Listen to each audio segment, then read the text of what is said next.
Hello നമസ്കാരം. Radhas homely കിച്ചണിലേക്ക് എല്ലാവർക്കും സ്വാഗതം. അപ്പോൾ നമുക്ക് ഇന്നത്തെ പത്തരമാറ്റിൻ്റെ കഥ നോക്കാം കേട്ടോ. അപ്പോൾ ഇന്നത്തെ പത്തരമാറ്റിൻ്റെ കഥ എന്ന് പറഞ്ഞു കഴിഞ്ഞാൽ നമ്മുടെ നവ്യ അങ്ങനെ ഇരുന്ന് ഫ്രൂട്ട്സ് കഴിച്ചുകൊണ്ടിരിക്കുമ്പോൾ അബി അങ്ങോട്ട് വരികയാണ് കേട്ടോ. അപ്പോൾ ആദ്യം അബി വന്നിട്ട് അവളെ അങ്ങനെ നോക്കി നിൽക്കുന്നുണ്ടാവും കേട്ടോ. അപ്പോൾ പെട്ടെന്ന് തിരിഞ്ഞുമ്പോഴാണ് അബിയെ കാണുന്നത് നവ്യ. അപ്പോൾ നീ വന്നോ എന്നറിയും. അപ്പോൾ എന്തൊക്കെയുണ്ട് നിൻ്റെ വിശേഷങ്ങൾ ചോദിക്കുമ്പോൾ എന്തായാലും നീ ഇത്ര പെട്ടെന്ന് വരുമെന്ന് ഞാൻ വിചാരിച്ചില്ല എന്നറിയും. അപ്പം അതല്ല, നീ വിളിക്കുമ്പോൾ ഞാൻ ഇങ്ങോട്ട് വരാൻ നിൽക്കുമായിരുന്നു, എന്നെ ഒന്ന് കാണണമെന്ന് വിചാരിച്ച് നിൽക്കുമ്പോഴാണ് നീ വിളിച്ചത്, അതാ ഞാൻ പെട്ടെന്ന് പോകുന്നു പറയും. നീ വെറുതെ കള്ളം പറയല്ലേ അബി അറിയും. കള്ളോ? ഞാനെന്തിനാ കള്ളം പറയുന്നത്? സത്യമാടി, ഞാൻ നിന്നെ കാണാൻ വരാതിരിക്കുമായിരുന്നു എന്നൊക്കെ അങ്ങനെ പറയും. അപ്പോൾ എന്നിട്ട് പോയിട്ട് അടുത്ത് വന്നിരിക്കുമ്പോൾ എങ്ങനെയുണ്ട്, എന്ത് പറയണു നമ്മുടെ കുഞ്ഞെന്ത് പറയണു ചോദിക്കുമ്പോൾ നിന്നെ പോലെ തന്നെ നിൻ്റെ സ്വഭാവമല്ലേ, ഇടയ്ക്കിടയ്ക്ക് എന്നെ ഉപദ്രവിച്ചുകൊണ്ടിരിക്കും എന്നൊക്കെ പറയും. അപ്പോൾ ഇങ്ങനെ വയറൊക്കെ ഇങ്ങനെ തൊട്ട് നോക്കുകയാണ്. അപ്പോൾ എന്നിട്ട് ഇങ്ങനെ ചിരിക്കും കേട്ടോ. അതിൻ്റെ വർത്തമാനങ്ങളൊക്കെ ഇങ്ങനെ പറഞ്ഞിട്ട് ഇപ്പോൾ അവൻ സ്വയം മനസ്സ് പറയും, ഇപ്പോൾ അനാമികയുടെ പ്രശ്നവും അതുപോലെ ജ്വല്ലറിയിലെ പ്രശ്നമൊക്കെ എത്തുന്നൊക്കെ ഒരു സമാധാനം കിട്ടണമെങ്കിൽ ഇവളെ സ്നേഹിക്കണം, അല്ലാണ്ട് ഇപ്പോൾ രക്ഷയില്ല എന്നിങ്ങനെ പറയുകയാണ്. മനസ്സിൽ പറയുന്നുണ്ട് കേട്ടോ. അപ്പോൾ നീ എന്താ ആലോചിക്കുന്നു ചോദിക്കുമ്പോൾ ഒന്നുമില്ല അറിയും. നിനക്ക് എന്തെങ്കിലും ബുദ്ധിമുട്ടുകളുണ്ടോ? നീ എക്സസൈസ് ചെയ്യുന്നുണ്ടോ? രാവിലെ എഴുന്നേറ്റ് നടക്കുന്നുണ്ടോ നോക്കും. കുറച്ച് നടക്കുന്നുണ്ട് എന്നറിയും. അതുപോലെ നന്നായി നടക്കണം, അതുപോലെ ചെറിയ ചെറിയ ജോലികളൊക്കെ ചെയ്യണമെന്നറിയും. അപ്പോൾ നവ്യ ചോദിക്കും, നമുക്ക് കുറച്ച് ദിവസം എൻ്റെ കൂടെ ഇവിടെ വന്ന് നിന്നൂടെ നോക്കുമ്പോൾ അതൊന്നും പറ്റില്ല എന്ന് പറയും. എന്താ പറ്റാഴുക? അപ്പോൾ 7ാം മാസത്തിൽ സാധാരണ പ്രസവത്തിന് കൂട്ടിക്കൊണ്ടുവന്നു കഴിഞ്ഞാൽ പെൺകുട്ടികൾ തിരിച്ചു പോകുന്നുണ്ട്, അതൊന്നും നമ്മുടെ തറവാട്ടിൽ നടക്കില്ല എന്നിങ്ങനെ പറയും ഇവൻ അബി. അപ്പോൾ പറയും അതുകൊണ്ടാണ് പറഞ്ഞത് നീ കുറച്ച് ദിവസം ഇവിടെ വന്ന് നിൽക്കുകയെന്നറിയാം. അതൊന്നും ശരിയല്ല, ഞാൻ വന്ന് പോവാം, നിൽക്കാനൊന്നും പറ്റില്ല എന്നൊക്കെ അങ്ങനെ പറയും കേട്ടോ. അപ്പോൾ പറയും, നിനക്ക് എന്തെങ്കിലും പ്രശ്നങ്ങളുണ്ടോ? നീ ചെക്കപ്പിന് പോയോ? BP എങ്ങനെയുണ്ട് എന്നൊക്കെ ചോദിക്കും. നല്ലൊരു ഉത്തമനായ ഭർത്താവിനെ പോലെ വിവരങ്ങളൊക്കെ അന്വേഷിക്കുന്നുണ്ട്. അപ്പോൾ BP ഒക്കെ നോർമലാന്ന് പറയും. പക്ഷേ എനിക്കെന്തോ ഈ ഇടത്തെ കയ്യിന് ചെറിയൊരു വേദന ഉണ്ട് പറയുമ്പോൾ, വേദനയോ എവിടെ എന്ന് ചോദിക്കും. അപ്പോൾ നീ കാണിക്കുക, ഞാനൊന്ന് മസാജ് ചെയ്ത് തരാമെന്നറിയും. അപ്പോൾ അവളിങ്ങനെ ചിരിക്കും, കാണിക്കുക എന്നറിയും. എന്നിട്ട് അങ്ങനെ നിന്നിട്ട് കൈയൊക്കെ ഇങ്ങനെ മസാജ് ചെയ്ത് കൊടുക്കുമ്പോൾ അവളിങ്ങനെ ചിരിക്കുകയാണ് കേട്ടോ. അങ്ങനെ പിന്നെ അവരുടെ മാത്രം സ്നേഹ സംഭാഷണങ്ങളാണ്. അത് കഴിഞ്ഞ് പിന്നെ നമ്മുടെ നയന ആകെ എരിപിരി കൊണ്ട പോലെ നടക്കുക. ആദർശിനെ വിളിക്കുമ്പോൾ ആദർശ് നമുക്ക് ഫോൺ എടുക്കുന്നില്ല. അപ്പോൾ ആകെ വിഷമിച്ച് നിൽക്കുമ്പോഴേക്കും നമ്മുടെ ഗോവിന്ദൻ അങ്ങോട്ട് കയറി വരും. അപ്പോൾ ഗോവിന്ദൻ വരുമ്പോൾ എന്താ മോളെ, എന്താ നിനക്കൊരു വിഷമം പോലെ അറിയുമ്പോൾ, അറിയില്ല അച്ഛാ, അത് ആദർശേട്ടൻ എത്ര എന്തൊക്കെയായാലും ഫോൺ എടുക്കുന്നില്ല, ആദർശേട്ടൻ എന്തോ പ്രശ്നം പറ്റിയിട്ടുണ്ട്, അല്ലെങ്കിൽ ഇങ്ങനെ ചെയ്യില്ല, എന്തോ പ്രശ്നമാണെന്ന് പറയുമ്പോൾ, നീ ഒരു കാര്യം ചെയ്യും മോളെ, നീ അങ്ങോട്ട് പോയിക്കോ അറിയാം. അപ്പോൾ പോകണം, കാരണം നന്ദു പോയത് കൊണ്ട് ആ വിഷമം അമ്മയും അച്ഛനും അറിയണ്ടെന്ന് പറഞ്ഞിട്ടല്ലേ ഞാൻ നിന്നത്, ഇനിയിപ്പോൾ എന്തായാലും ഞാൻ അങ്ങോട്ട് പോട്ടെ എന്നറിയും. ഇപ്പോൾ ഇനി നീയും അമ്മയമ്മയും കൂടെ സ്നേഹത്തിലായ വിവരം ആദർശം അറിഞ്ഞുകൊണ്ടാണോ എന്ന് പറയുമ്പോൾ, അങ്ങനെ എനിക്ക് സന്തോഷമാവില്ലേ ചെയ്യാച്ചാ. അതൊന്നുമല്ല, എനിക്ക് തോന്നുന്നത് അവിടെ ഉണ്ടല്ലോ ഇളയമ്മയും അപ്പച്ചിയും അതുപോലെ അനാമികയും എന്തെങ്കിലുമൊക്കെ വിഷം കുത്തി വെച്ചിട്ടുണ്ടാവും മനസ്സിൽ, അത് പിന്നെ ആലോചിച്ച് നടക്കുന്നതായിരിക്കും എന്നറിയും. അപ്പോൾ ആദർശം അങ്ങനെയുള്ളതിലൊന്നും വീഴുന്ന കൂട്ടത്തിലല്ലല്ലോ എന്നറിയും. അല്ലാണ്ട് പിന്നെ വിഷുവിനും വന്നില്ല, നന്ദുമോൾ പോണ സമയത്തും ഇങ്ങോട്ട് വന്നില്ല, അപ്പോൾ എന്തോ കാര്യമായിട്ട് മനസ്സിൽ കൊണ്ടിട്ടുണ്ട്, അതാണെന്നറിയും. അപ്പോൾ എന്തായാലും ഇനി ഞാൻ നിൽക്കുന്നില്ല, ഞാൻ പോവുകയാണ് വെച്ചാന്നറിയും.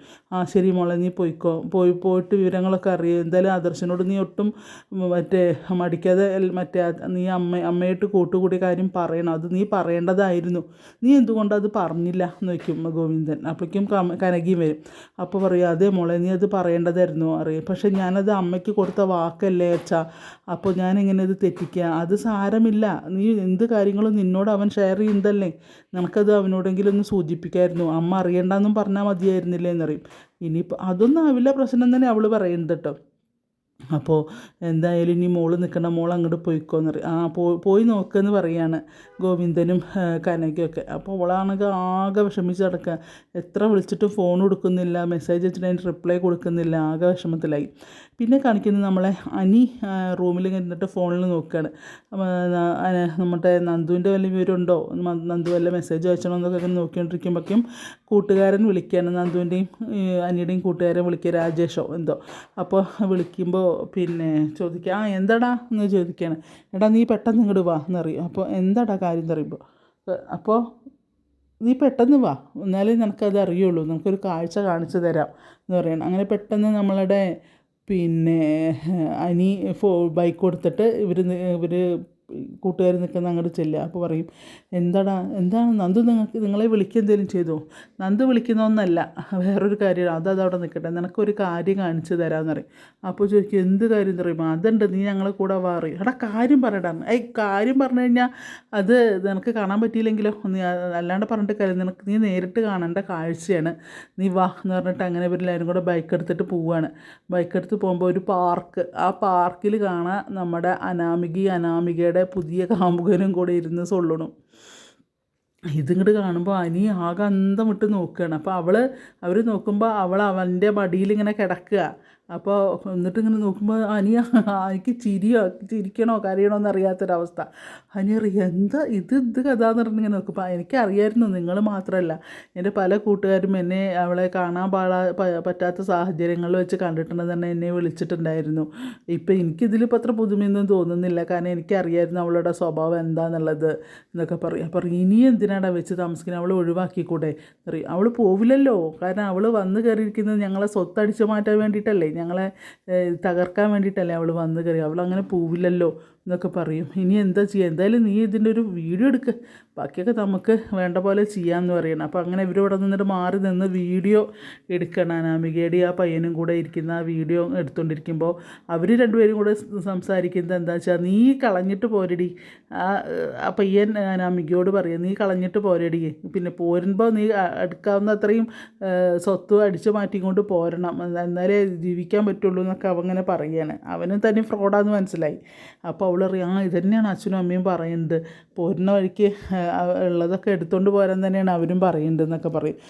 എന്തിനാ ഒന്നിനും കൊണ്ട് കൊള്ളാത്ത അവൻ്റെ കൂടെ ജീവിക്കുന്നത്, അതിലും നല്ലതല്ലേ അവനെങ്ങനെയെങ്കിലും ജീവിച്ചോട്ടെ, നീ പിന്നെ അവിടെ നിന്നുള്ളതൊക്കെ പോരും പറയും. അപ്പോൾ അവൾ പറയും, അവിടെ ഉണ്ട് ഒരു പിന്നെ കേരളം മുഴുവൻ ആദരിക്കുന്ന ഒരാളുണ്ട്, മൂർത്തി സാറ്, അയാൾ നിൽക്കരുത്, ഇരിക്കരുത്, കിടക്കരുത്, ചിരിക്കരുത്, അയാളുടെ ആജ്ഞയ്ക്കനുസരിച്ചാണ് അവിടെ ജീവിക്കാൻ.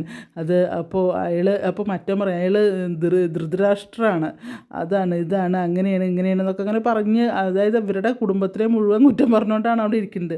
എന്തായാലും എല്ലാ വീഡിയോസും എടുക്കും. അപ്പോൾ ഇതൊക്കെ എല്ലാവർക്കും അയച്ചു കൊടുക്കണം. എന്നിട്ട് അപ്പോൾ ഇവളുമാർ രണ്ടുപേരും കാണുന്നില്ല, പിന്നെ അവൾ അവൻ്റെ മടി കിടക്കും ഒക്കെയാണ് ചെയ്യുന്നത്. അപ്പോൾ അത് കഴിഞ്ഞ് ഇവർ തിരിച്ചു പോരുക. അപ്പോൾ പറയും, അപ്പോൾ എനിക്ക്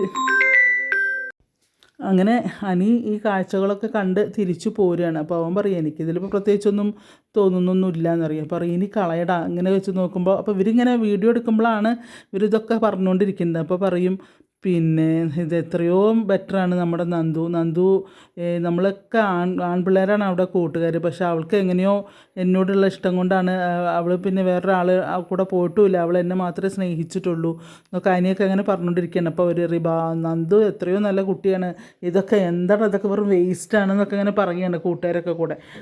എന്തായാലും ഇത് നമുക്ക് പിന്നെ എല്ലാവർക്കും അയച്ചു കൊടുക്കാമെന്നൊക്കെ പറഞ്ഞിട്ട് വീഡിയോ എടുത്തവർ തിരിച്ച് പോരുകയാണ് കേട്ടോ.